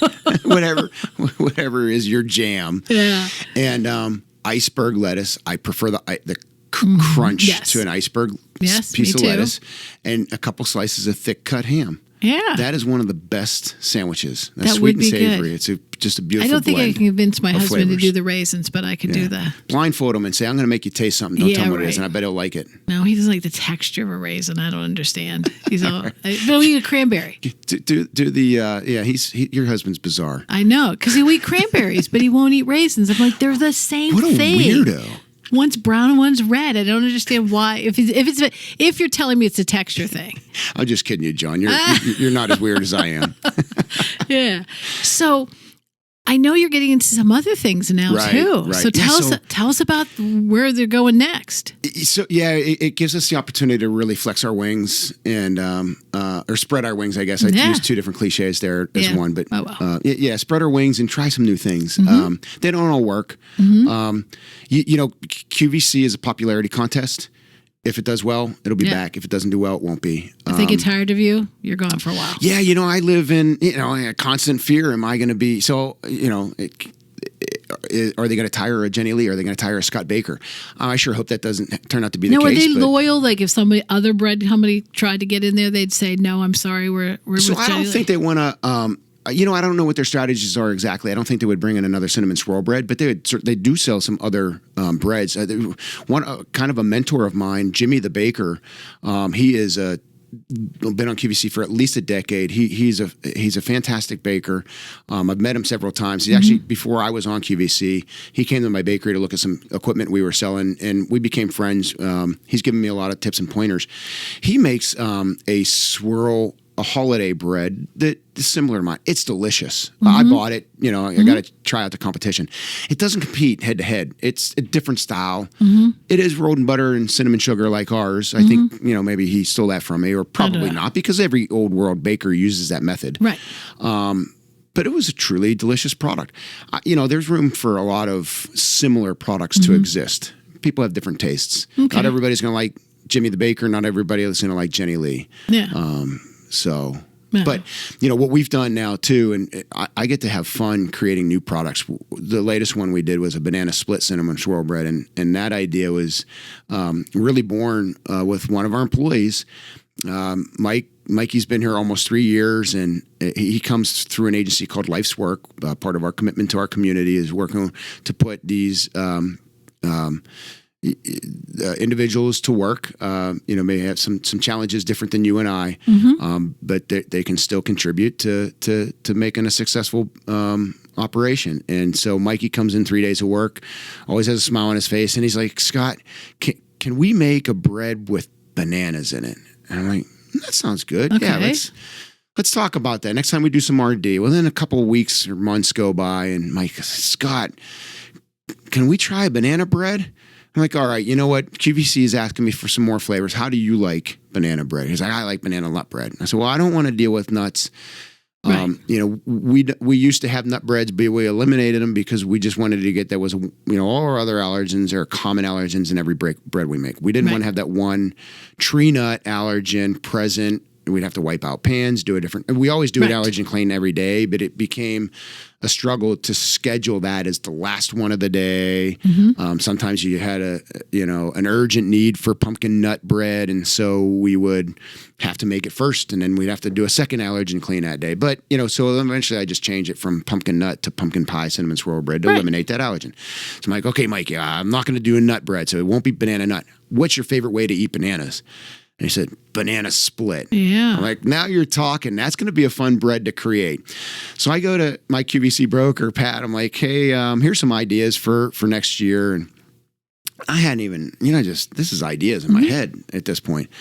She came back a couple weeks later. She said, Scott, QVC loved the idea of the banana split bread. It's launching on January 11th. I'm like, Pat, I haven't even made one R&D project yet. So we went into lightning speed making, at least at this point, I had done so much R&D in 2020 that I kind of became an expert at it. And I knew how to skip a bunch of steps or at least fast forward through those processes to have almost a working prototype that just needed a couple of tweaks. And I got some great bakers that work here too. And so we went to work, and I think it was the 5th iteration of the banana split bread that was the winner. Everybody liked it. So what's in it?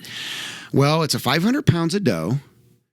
And 115 of that is banana puree. So it's mostly bananas. Yeah. But bananas are very mild flavor. We kept increasing the bananas to get it to where you could pick up that. But we didn't want to be overpowering either because it's banana split. There's vanilla ice cream. There's whipped cream. There's chocolate, hot fudge. There's cherries. So we've got vanilla for the vanilla ice cream. Instead of water, we use heavy cream. Okay. We use glacé cherries. All right. Glacé it's a different style of cherry, very similar to maraschino cherries, but that just more of the liquid is cooked off or drained off. Okay. And then we use chocolate chips for the hot fudge. So it's got all the 5 components of banana split, a traditional banana split. That's funny because my traditional banana split has pineapple. Oh, okay. Yeah, okay. so well, you know what? I'm actually going to be meeting with the people from Valley Dairy. Oh, okay. You're familiar with them out of Latrobe? Uh-huh. So we learned that they told me that the banana split was invented in Latrobe. Okay. And so we're going to do a promotion with them in co-op, and they're going to feature our breads. We haven't even had a first meeting yet, so we don't know exactly how it's going to happen. But we're looking forward to this partnership with Valley Dairy, and I think it's in August is National Banana Split Day. So I'll find out if the original banana split had pineapples. Yeah, that's or what not. we did. It was vanilla ice cream, and it had chocolate sauce, and it had, but obviously the bananas, and it had a pineapple sauce. It was pineapple. It was just like, to me, it was like thin jelly. Yeah. And my grandmother would make it that way. Okay. It always had the pineapple. Okay. And I always thought that's what it was supposed to have. Yeah. Well, who knows? I don't know. But banana bread with chocolate chips, right there, that's fine with me. Right. That's what my family likes because we don't eat nuts in our house. Okay. We have some allergies, so we do things like I put chocolate chips in the banana bread, in the zucchini bread, and all that kind of stuff. Chocolate chips and zucchini bread, that's so good. I wonder what would happen if you made zucchini swirl bread. Yeah. There, I gave you an idea. Right. Tomorrow, we've got an R&D session for a blueberry muffin cinnamon swirl bread. Oh, that sounds fantastic. Right? So I don't want to be just plain Jane. I don't want to have, cinnamon raisin. Well, cinnamon raisin is traditional. So when I come up with these other flavors, like pumpkin pie, cinnamon swirl bread, that sounds delicious, right? Banana split cinnamon swirl bread. I'm willing to bet there's not a bakery in the world that is making banana split bread. Right. So, I guess we're one of a kind there. There's a lot of blueberry breads out there. Is anybody making a blueberry muffin bread? I don't know. No, that reminds me you have to have that muffin topping in there somewhere. So I don't know about having a streusel. Yeah. So I think you're talking about a cinnamon streusel. And I'm not sure if we're going to do a cinnamon streusel one, but my plan is we're going to replace one bag of flour with a bag of muffin mix. Yeah. To add that cake flavor. Yeah. Yeah. We have IQF blueberries. Right. We have blueberry fruit concentrate. Generally, it's all natural fruit. This very, very concentrated. A lot of times, it's used to flavor icings. So we'll put that into the dough, which I anticipate will give the dough a blue tint as well. Oh, yeah. We'll mix the dough to full development. And then we will add the blueberries to the last half minute. And the idea is the IQF, individually quick frozen, they will not fully break up. They're so soft. If I mix them at the beginning of the dough, you just see little pieces of skin or whatever. Right. I want chunks of blueberries in this. Right. So. You know what's another flavor would be great? Peach Melba. Oh, there you go. That's a good peaches one. and raspberry. Right. I mean, because it's only 2 flavors. You can make the bread peach and put a raspberry in there. Yeah. And peach Melba, you can stick some cinnamon in there. There you go. You can.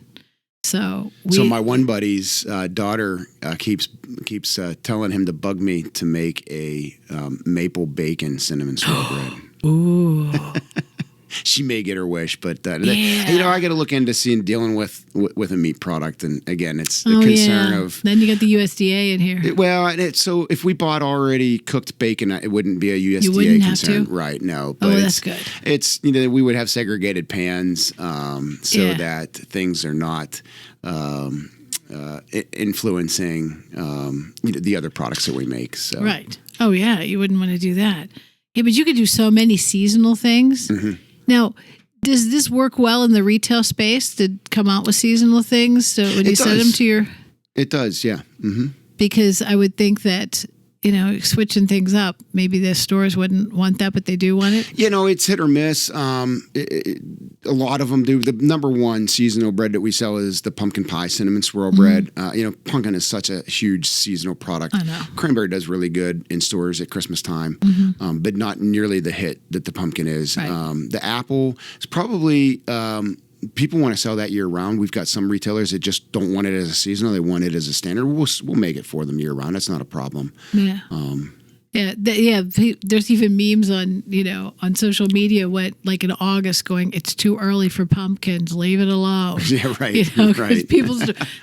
We're assuming that pumpkin year round, but the pumpkin season keeps expanding. Yeah, but if it's year round and you lose the excitement of it. Oh, I think that too. Yeah. I always tell people if there's a food product that's available, my example to you would be that we love corned beef for St. Patrick's Day. And my kids would love me to make that year round. I said, nope. If I do that, then when we do it for St. Patrick's Day, you won't even care. Yep. I said, so that's the only time we have that meal. It's just like Thanksgiving turkey. You don't have Thanksgiving dinner in July or your September. You have it once a year. Right. So keep that special thing going. Mm-hmm. So now you're getting into some other products now too, are you? Yeah, tons of. Yeah, we got a lot of. One of the things that happened last year, so we started being asked, can you make this? Can you make that? And, I was a retail baker. I can make anything. Mm-hmm. But I designed a bakery to focus on sweetbreads. And so snack cakes aren't in my purview. They're not necessarily something that I can do efficiently here. But we want to diversify. We want to expand our line. The Jenny Lee brand is really gaining some traction.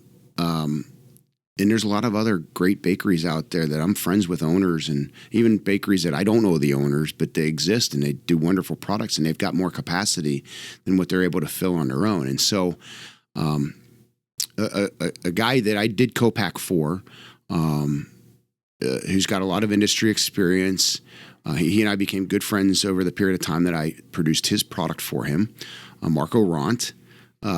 He was a fast food franchisee owner for a couple decades. He's developed some CPG products that have done exceptionally well, and the marketing still exists, and he earns royalties on those.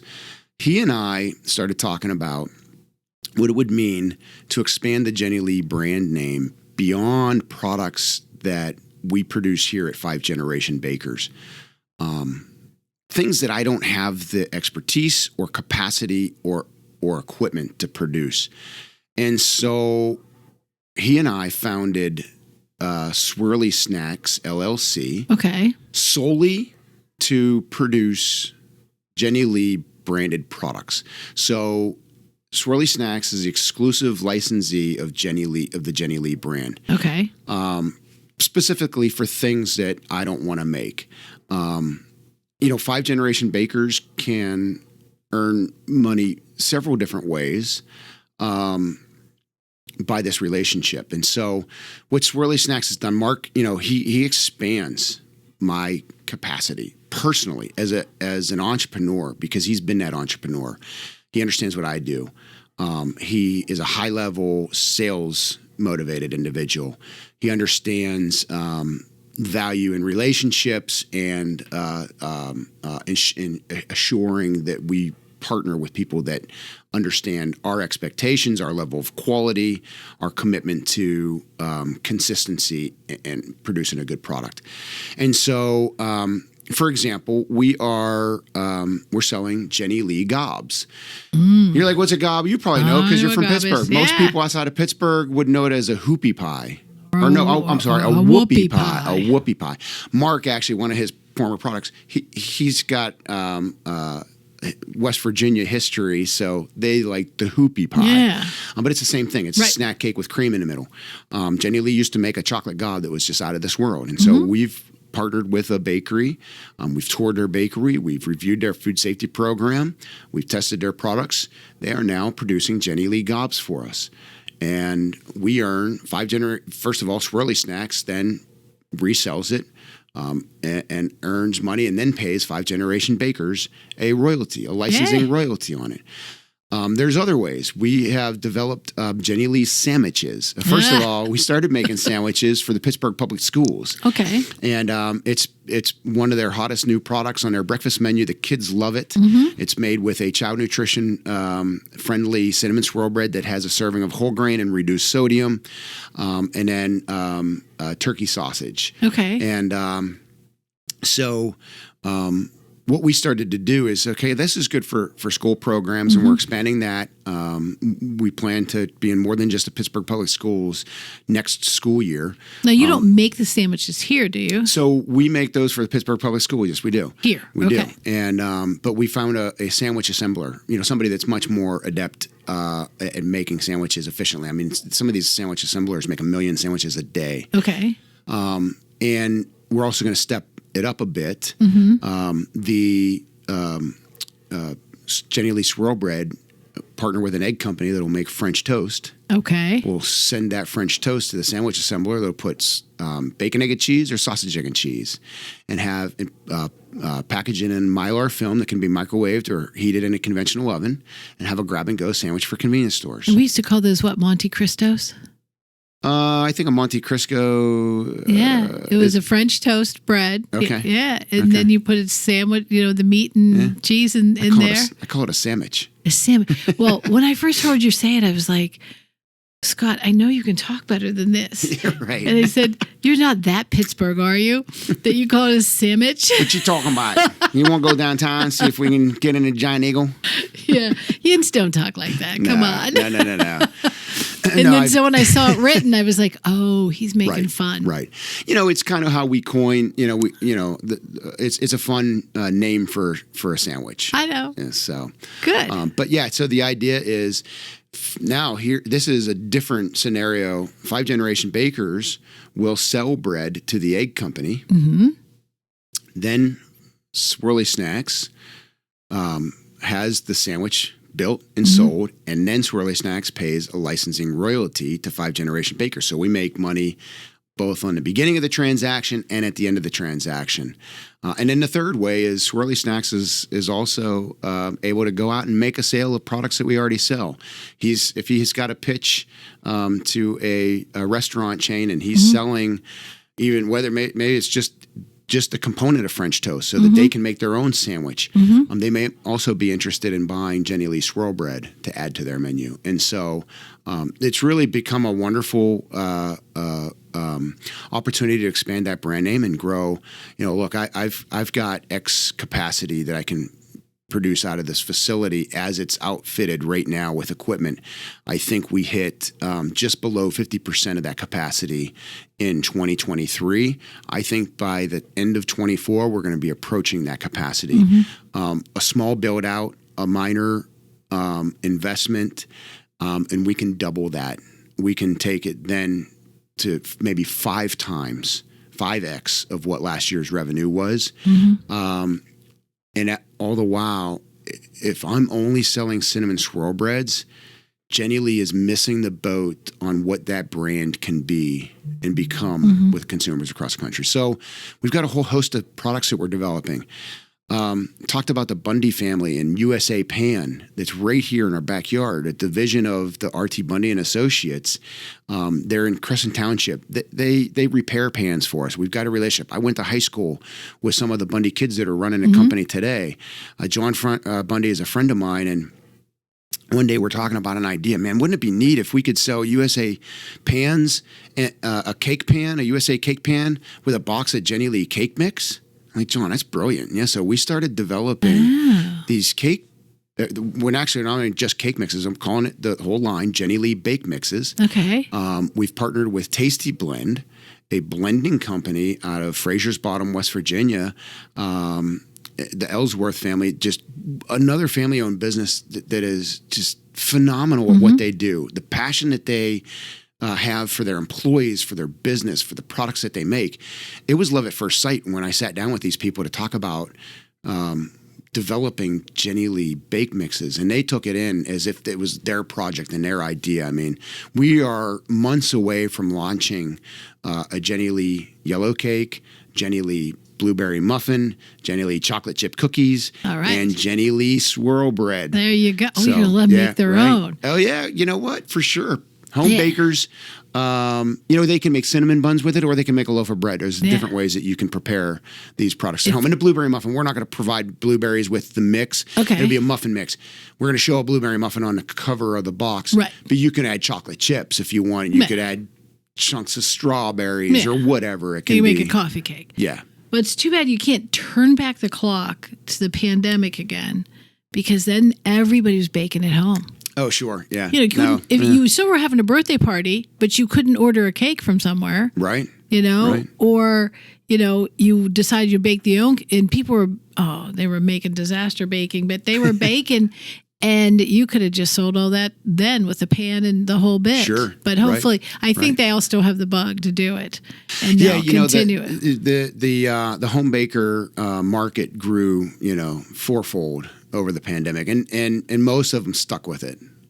So. You going to bring out your frosting, your buttercream frosting? No, but I might give one of the ideas I had is to make first of all, it's people ask me, what's your formula for buttercream icing? Well, I can give it to you, and you're going to go home and make it with Crisco, and it's not going to taste anything like what Jenny Lee buttercream was, because the shortening that I have access to buy is fresher for one, and it's different than what's packaged to go through a pipeline that it could end up sitting on a shelf for 2 months before it goes home.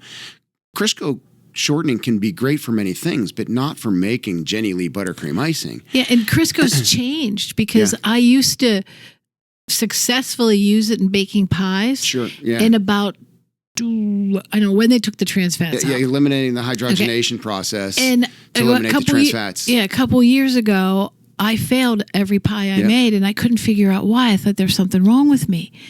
And so I started calling some of my food scientists, and they said, you got to up the fat, because they put more water into it. There's more, it's less fat. So I was like, okay, fine. So I finally have come up with a mixture between a lard and a Crisco. I still nostalgically like that taste of Crisco in the pie, and I tried a couple without it, and yes, they performed beautifully, but for some reason it didn't taste like my pie dough. Right. So I now do one that's like, sometimes it's 2/3 Crisco, 1/3 lard, depends on what I have on hand, but I was really sad. So Crisco's changed. So even if you took a recipe out of Grandma's cookbook and tried it with the Crisco we have today, it doesn't work. Right. So if your recipe doesn't work with Crisco, then they're not going to get it. Exactly. But can you make it? You can't make it ready to use. Oh, we could. We probably could do that. That might be an option for another product on the road. Yeah. Particularly if the bake mixes do well, then that could be a linear product that we could come out with. But yeah, I think on the box of Jenny Lee cake mix, I want to include a home recipe that would be close, so that people could. That might be where we debut the Jenny Lee buttercream home version of our icing. You going to make a brownie? Yeah, that's probably going to be one we'll develop in the next round. We want to get these 4 off the ground, and Jenny Lee had a wonderful brownie. Yeah. Yeah. Then you can go to pumpkin bread, and you just go on and on and on. That is one thing they say, that no matter how many fad diets come out, how many, restrictive eating type of things come out, people just always are drawn back to their bakery, always drawn back to their cookies and their cakes, because it means family. Yeah. Who has a birthday without a cake? Sure. Who has a graduation without a cake? And what's the first thing you teach your kids how to make? Brownies. Yeah. Right. My kids, that was the first thing I taught them. So are you a corner of the brownie, the crispy, or the middle of the brownie? I don't think there's a part of the brownie I would turn down. If I have my choice, I like the side. I like both of them. It depends what I'm in the mood for. Yeah. And I remember we had people that are adamant they'd come into the retail store when we have it, and I got to have an edge piece. We're sold out of the edge piece. I don't want anything. Yeah. And you know what? I'll eat a stale, old, hard as a rock brownie, because I think the miracle of the microwave. I'll just microwave for a little bit, and it's all freshened up, and I'll eat it. If there's crumbs in the bottom of the pan, I'll stick it in a dish of ice cream. Right. I mean, I am not picky about them. Yeah. Now, my children are a little more picky. My son, he can bake brownies really, really well. We started him as cracking eggs at like 3. And so I haven't really had to bake brownies in years because he just bakes the brownies. Okay. But my sister would bake brownies, and we always had a joke in our family that we didn't think she actually put them in the oven. She just walked it past because they were so gooey. Fudgy, and yes, they were like fudge. And we swore she didn't bake them. Yeah. She just let them see the oven as she walked by. They were so good. But my son bakes fantastic brownies, so we just let him do it. Okay. So I don't have to. Well, sure. I mean, why get in the way of an expert? Yeah. But I've seen those brownie pans where they're supposed to be so you can have all edges, they're real thin. Yeah. And I'm thinking to myself, why? Yeah. You've got 4 sides to it. You really don't want to eat the middle. And then other people are like, that's terrible. I would never eat an edge. Yeah. They actually cut them off. Hey, to each their own. Yeah. So, and I know some people that cut all the edges off and they put that in a trifle. Okay. And then they eat the middle part. Yep. I don't know. But I'm anxious to see the bakery mixes. That would be wonderful. Yeah. And they're going to be under Jenny Lee name. Oh, for sure. Yep. Jenny Lee Bake Mixes. Oh, they'd be wonderful. They'll be branded. Man, so you have a lot going on. So think back. You've had some real ups and downs. You had the thought we were going to go out of business. Well, went out of business once as far as your family. Sure. Yeah. Sure. And multiple times. I mean, a lot of people think there's a misconception that it's been continuous. There's been multiple installments of Baker family bakeries over the years. 7 Baker brothers, Jenny Lee Bakery, Carnes Bakery, 5-generation bakers now at this point. Now this started not related, but Mancini's, even the generation running the business now, Nick Hartner. Okay. His dad is my dad's cousin. All right. And his mom is Mary Mancini. All right. I always go around Pittsburgh thinking I'm Pittsburgh baking royalty, 5-generation bakers, and then I look at my cousin Nick Hartner and I'm like, oh, you got the same 5 generations that I have, but you got 4 generations from your mom, so you all hail Nick. But I mean, so while that's not a Baker family bakery, there's a baker running that bakery now. So yeah, and do your children have any interest in the bakery? He does not. No, he doesn't. Zach wants to be a zoologist with a specialty to designing animal habitats. All right. Yeah. And how old is he? He's 20. He'll be 21 in a couple months. Well, I guess he should know what he wants to do. He's known that he's wanted to do this since he was 5 years old, and he's never wavered. Oh, that's wonderful. Yeah, Well, it's so fun. And, I wouldn't want him to do anything but what he's passionate about. yeah. Well, that's great. So I guess I really don't know what else we have left. You have covered everything, and I appreciate your story. In the middle, I was actually thinking, I feel like this is a mystery. I feel like I'm on one of those mystery shows because I just can't wait till you tell me the next part. Gotcha. Because I know we're sitting here in this fully functioning bakery, but you're telling me that you're about to shut the doors. Oh, yeah. And I'm trying to figure out, how are you getting yourself out of this? Right. And you got yourself out of it quite well. There was a couple times where I was ready to throw in the towel. I had a family meeting and was ready to give up, and my dad and son wouldn't let me. Yeah. And that was in the heat of the pandemic. And I've been blessed. First of all, I'm very passionate about what I do. I love it. I've been blessed to find just wonderful people to work with. Here I'm about to celebrate my 14th anniversary. I can't believe it. I've kept the business going for 14 years. Yeah, that's first fantastic. and foremost. But I've got 6 employees that have been here for 8 years or longer. Yeah.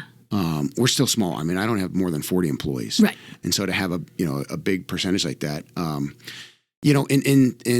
I can't do it without them. Right. I think a successful manager knows how to surround himself with people that can get things done. I think the one thing you haven't mentioned, you should mention, is your father works here. Yeah. 78 years old. Trying to get him to take a day off a week. Either he won't, or we get so busy that he can't. But he's in wonderful health. Runs circles around a 28-year-olds. He brings such a wealth of knowledge of baking, but then also the history. And so he's almost my CLO, my chief legacy officer.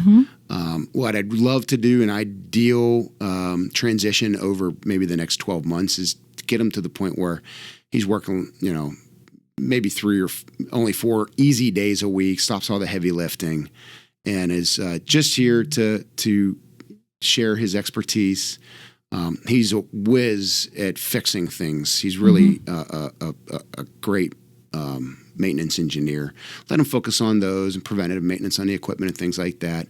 Hey, if production manager has some questions about how do you do this, how do you do that, you're here as a resource. What does he want to do? What does he want to do though? Because I'm going to tell you, this will keep him young. Yeah. Well, no, for sure. Here's what he wants to do. He wants to make me happy, and he wants to make my mom happy. And he can't make both of us happy at the same time. Yeah. My mom wants him to retire entirely, and I get it. She's home, and she wants to spend that time with him. And then they've got their own plans and things that they want to do.